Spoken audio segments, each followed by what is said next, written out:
Hello po. Hello po sa inyong lahat. Hello po. Isang magandang umaga po sa inyong lahat.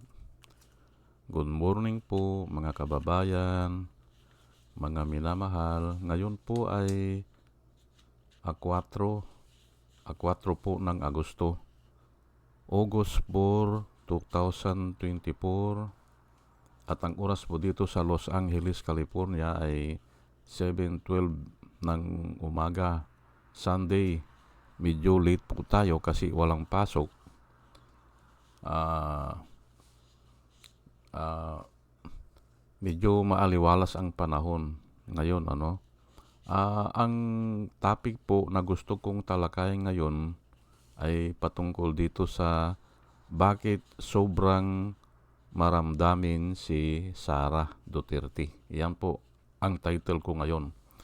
Bakit sobrang maramdamin si Sara Duterte? Matagal ko na sanang ibablog ito pero ngayon ko lang napag-isipan, pero matagal ko nang naiprepara yung yung kwan dito, yung mga verses na gagamitin ko. Kahapon pala may magandang topic yung si Laila de Lima gagawing ombudsman. Opo, gagawin daw na ombudsman si Laila de Lima. Pero sa ibang araw ko na lang siguro tatalakayin yun. Ito na lang muna, bakit sobrang maramdamin si Sara Duterte? Ito po ay alam naman natin na hindi ko naman na bibigyan ng diin yung tinanggalan siya ng ng confidential fund. Opo, isa yun, na samantalang kung ikukumpara po sa confidential fund ni Vice President Leni Robredo noon, ay ang liit po Oh, ay bakit yun hindi nagrereklamo? Ay siya nagrereklamo. Pangalawa, yun nga, nung kamakailan lang, nung last week ata, tinanggalan siya ng security escort. Kay Lini, kakaunti lang Wala pa sa kalahati ata nung security escort niya ngayon Pero hindi nagrereklamo sila rin At saka may balita na mas marami pa daw ang security escort niya kay Bongbong Marcos. Aywan ko kung totoo yun, Pero dapat hindi siya maramdamin. Pero ay ngayon nga ay tatalakayin ko bakit siya ay maramdamin. At gagamitin ko po ang Biblia, yung mga totoong nangyayari sa ating buhay, yung current events o yung ating nasaksihan o nasasaksihan, at saka itong sulat ni Balagtas, ni Francisco Baldassar, na ginawa siyang balagtas kasi nga ang alam ko siya ang hari ng balagtasan Hindi ko alam kung taga Hagonoy, Bulacan siya. Basta Bulacan na nakapag-asawa sa bandang Bataan ata. Opo, doon siya nakapag-asawa si Balagtas Pero naisulat niya itong Florante at Laura. Opo, na hindi ko naman pinag-aralan yan sa elementary, sa high school, lalo na sa college kasi engineering naman ako Hindi po namin pinag-aralan yan. Pero parati kong naririnig ito kasi kabisado po nung tatay ko. Opo, kung may problema, yan ang binabanggit niya. Aywan ko noon kung talagang require sa kanila yung mga tatay at nanay natin, require siguro kaya kabisado nila yang Florante at Laura na yan. Pati Biblia po, kabisado nung tatay ko. Pero sabi niya, hindi siya nagbabasa. Naririnig lang niya doon sa tiyuhin niya na marunong sa Biblia. Kabisado ang Biblia, yung tiyuhin niya. Kaya kung may problema rin, mayroon siyang nakukuha na Bible verse na yun naman ang pinapangaral niya sa amin. At ito nga, itong mga parang awit ito eh. Opo. O saliwakain. Ayan po. Pati yung mga sinulat ni Rizal, kabisado niya. Opo. Pero mas marami dito kay Florante at Laura. At ito po, itong kata ni Balagtas o ni Francisco Baldassar ay po ito, translate na po ito sa noon pa ha, noong 10 years ago pa, ni-research ko na ito eh. Kasi natapik ko na rin ito, i-translate na po ito sa 25 countries. At isa na po dyan ang alam ko, Germany. Translate nila ito. Humanga sila sa yung mga linyada dun sa ginawa ni Balagtas. Opo. Mapapahanga ka talaga. Kasi nga grabe talaga eh. At ito po ay ni-research ko po ito, na isulat ito ni Balagtas noong siya ay nakakulong. Opo. Aywan ko kung 3 years siyang nakulong o basta yan eh. Mayroon siyang nililigawan ata dyan sa Pandakan. Opo. Ay mayaman yung karibal niya. Kinasuhan siya. Kinasuhan siya na hindi naman niya ginagawa. Sa kasalanang hindi niya ginagawa. Kaya mayaman yung karibal niya, naipakulong siya ng 3 taon ata. At doon niya naisulat itong, marami ang nagsasabi, doon niya naisulat sa kulungan itong Florante at Laura. Maria ata ang pangalan nung nililigawan niya. Pero nga ay after that, nakalaya siya at nakapag-asawa siya sa taga Bataan. Yan po ang At pati po yung mga yung mga autoridad noon na kung saan ay siya ay under pa ng ng Kastila. Opo. Under po siya ng Kastila. Ay pinayagan nila na ilathala o ipabasa ng mga Kastila. Hindi nila nahuli na mayroong kaunting subversyon o pag-aaklas sa gobyerno. Bandang huli lang nila nalaman na yung kata ni Balagtas ay parang may agenda na mag-aklas sa gobyerno. Opo, hindi nila nahuli, hindi nila nakita ng mga Kastila. Kaya nga, pinayagan nila ito. Opo. Aywan ko kung kailan nila na-discovery. Noon atang malapit ng masakop sila ng Amerika o matalo sila ng Amerika. Kasi nagpalit po ang gobyerno eh.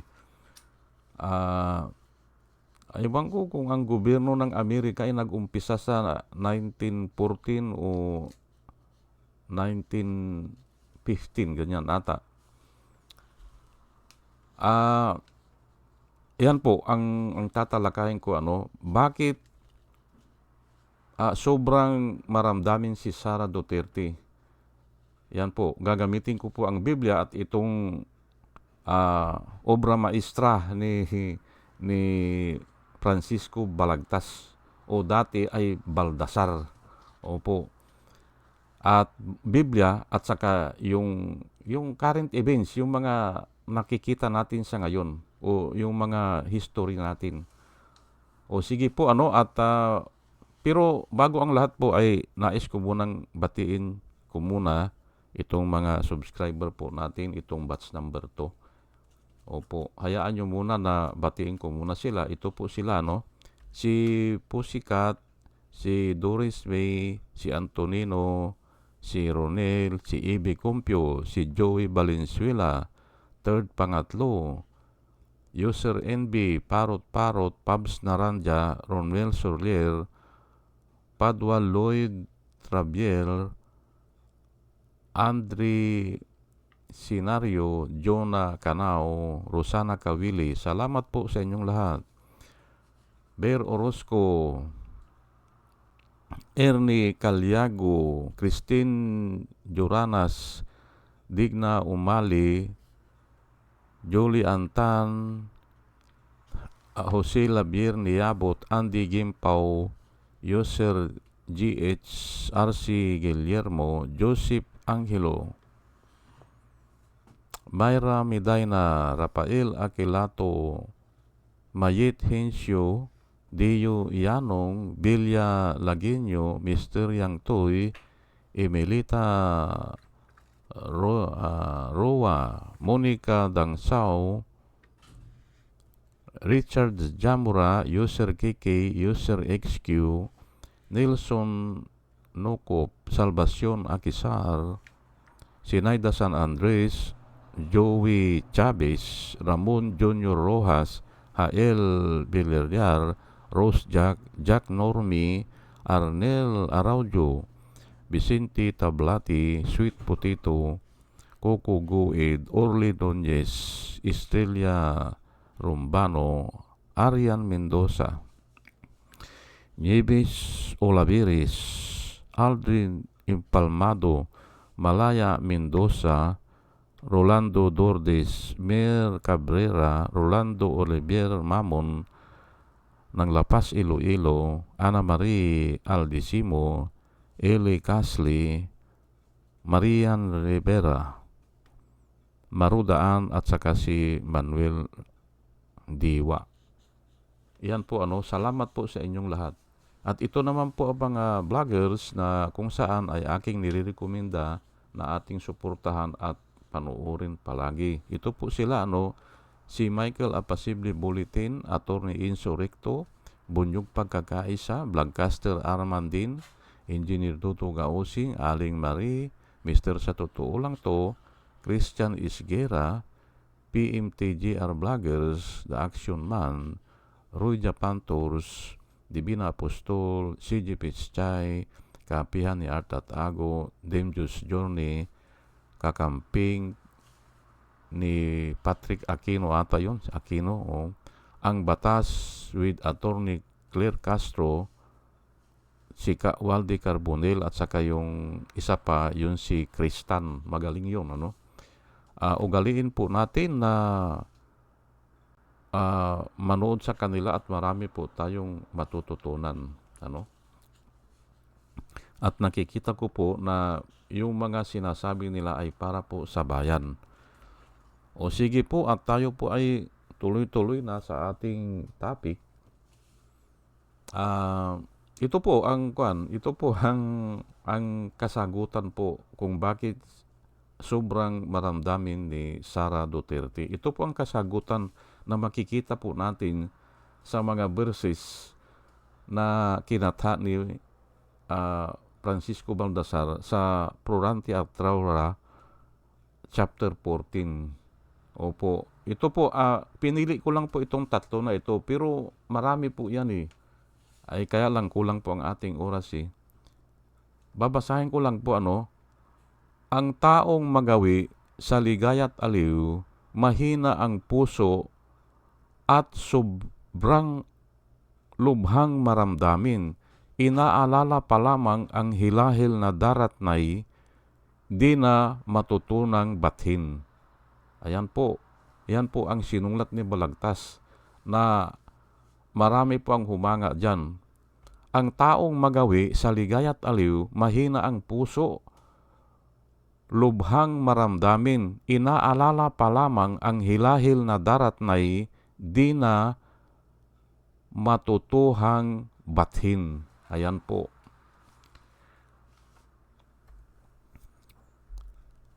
Itong isa naman, basta chapter 14 po ito, nagplurante at Laura, doon ko po kinuha yan.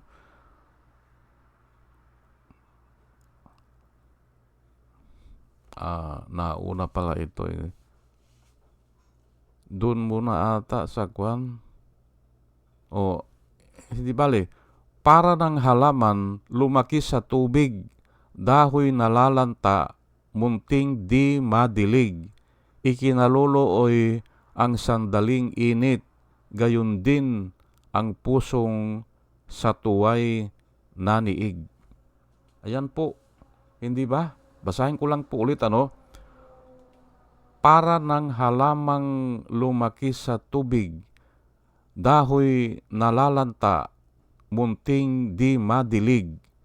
Ikinalulooy ang sandaling init, gayon din ang pusong sa tuway naniig.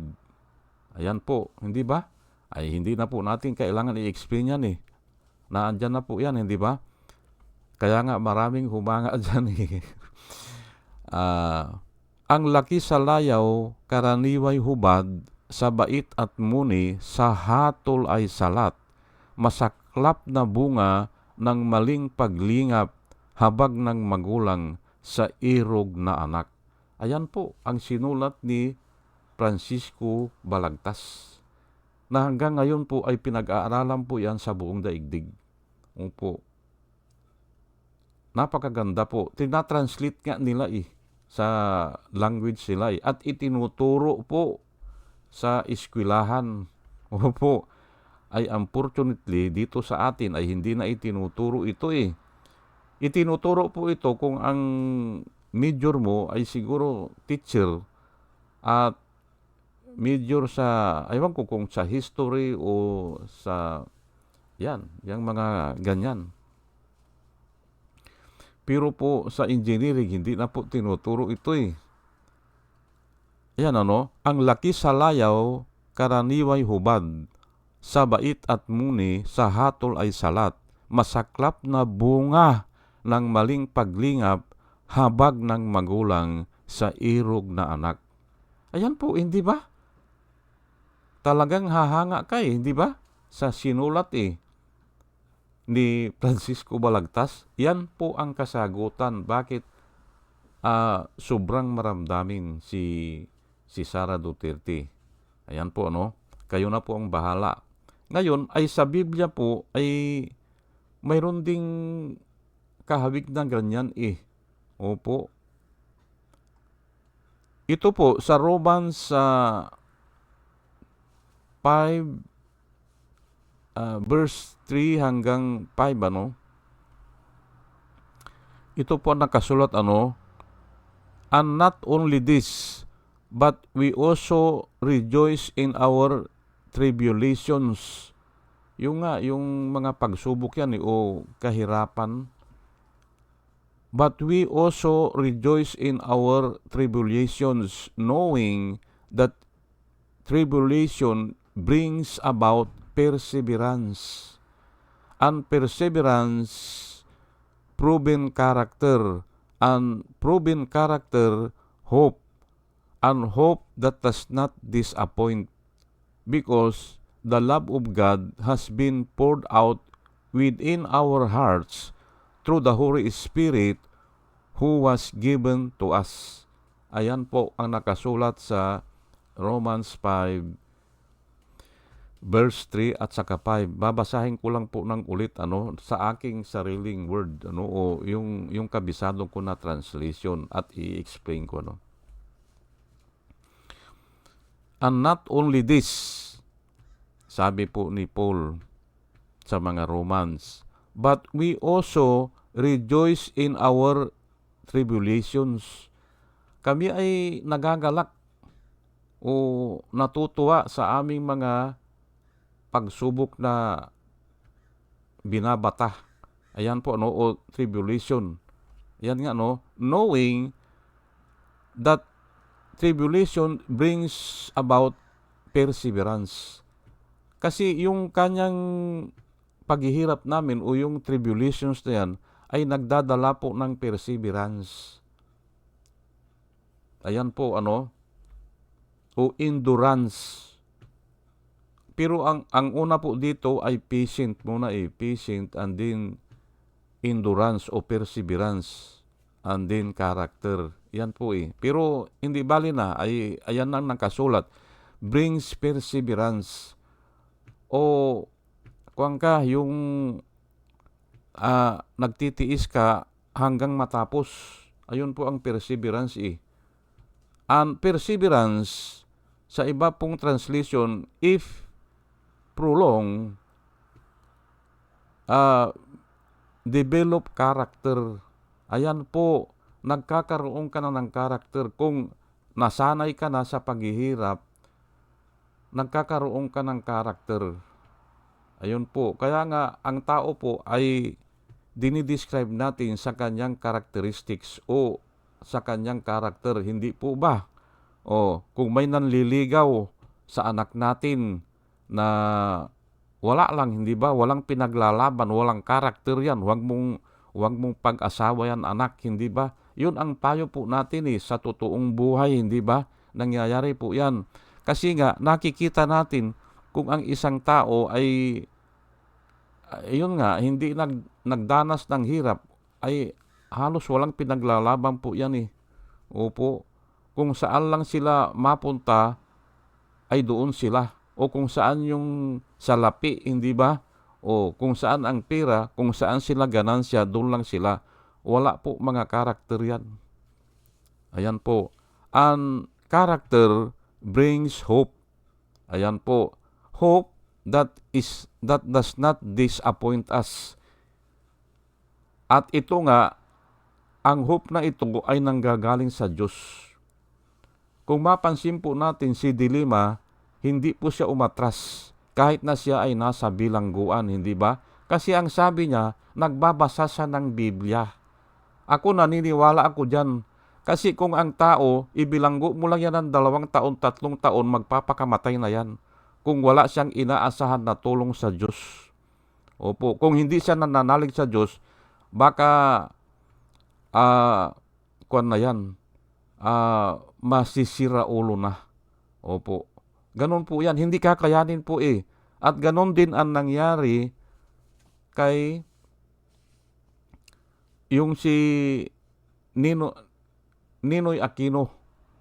7 taon po yun na nakakulong. Pero ang inasahan na lang niya ay ang Panginoon. Kasi sabi niya, kung hindi ko na kaya, sabi niya eh. Kunin mo na ang buhay ko, sabi niya. Gusto ko nang mamatay. Ayan po, hindi ba? Sabi po yan ni Ninoy Aquino nung naandun sa kulungan, gusto ko nang mamatay. Hindi na nga siya kumain eh. Hindi na siya kumain. At sabi niya, kung gusto mo akong buhayin, Panginoon, ay buhayin mo ako. Kung mayroon pa, ikaw ikuan sa akin.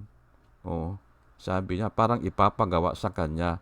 At doon nga ay hindi na siya mapulsuhan eh, sabi niya, ng mga doktor. Wala na siyang pulso eh, pero buhay pa siya. Ganun po yan. Saan siya nanalig? Doon nga sa Panginoon eh.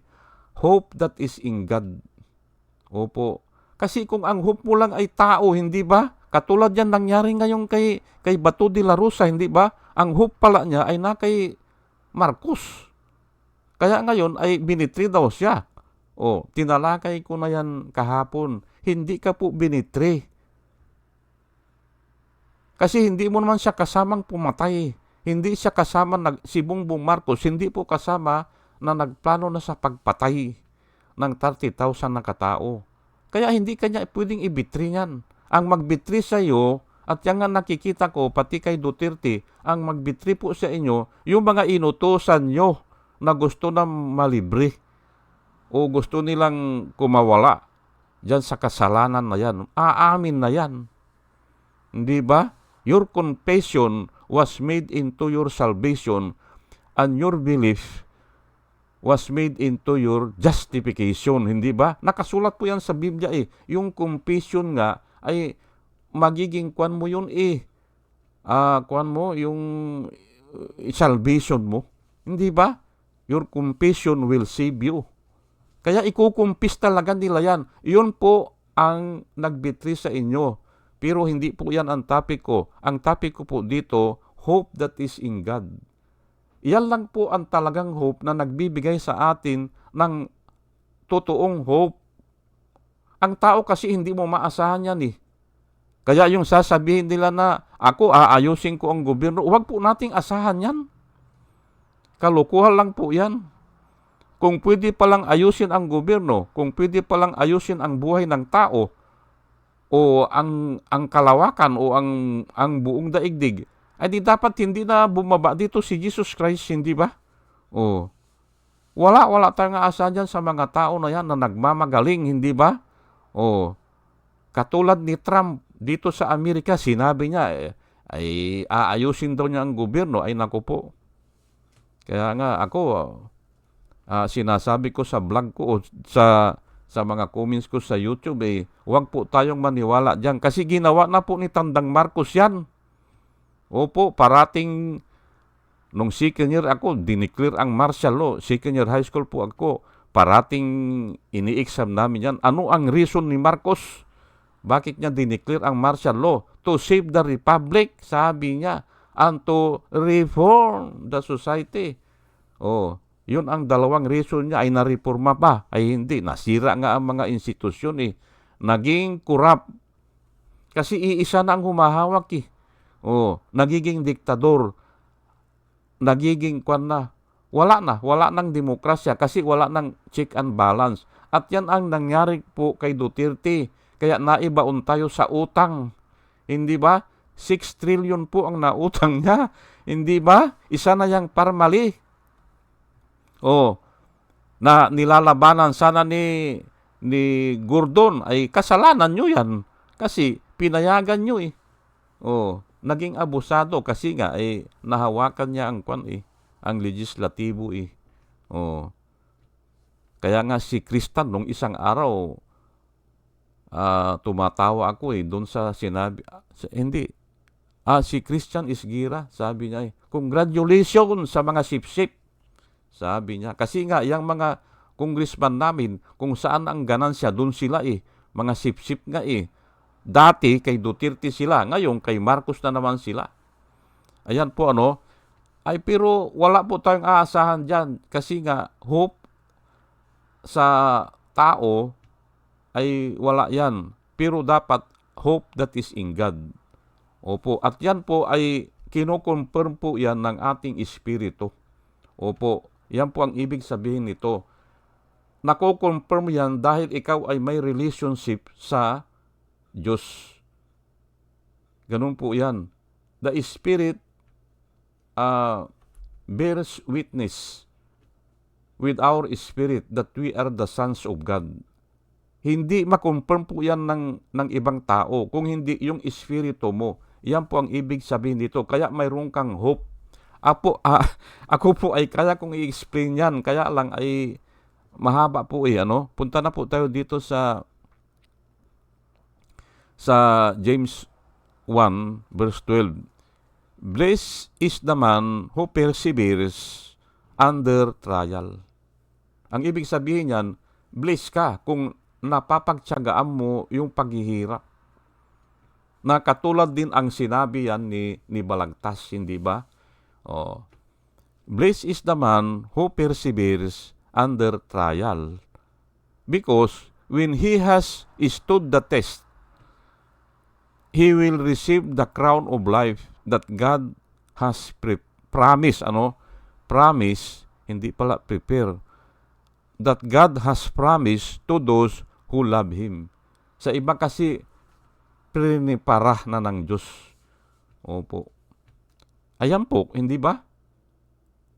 Ayan po ang reason natin bakit ang topic natin ay Sara Duterte, bakit lubhang ramdamin. Ayan po, hindi ba? Kailangan po kasi ang tao ay dadanas po ng mga trials and temptations. Ayan po. At kailangan mag-persevere para magkaroon po ng karakter. Opo. Trials and temptation, then patience, pasensya, hindi ba? Magpasensya. Tapos, may endurance o perseverance, and then character. Kung na-develop mo na, yung character ngayon, papunta yan sa hope.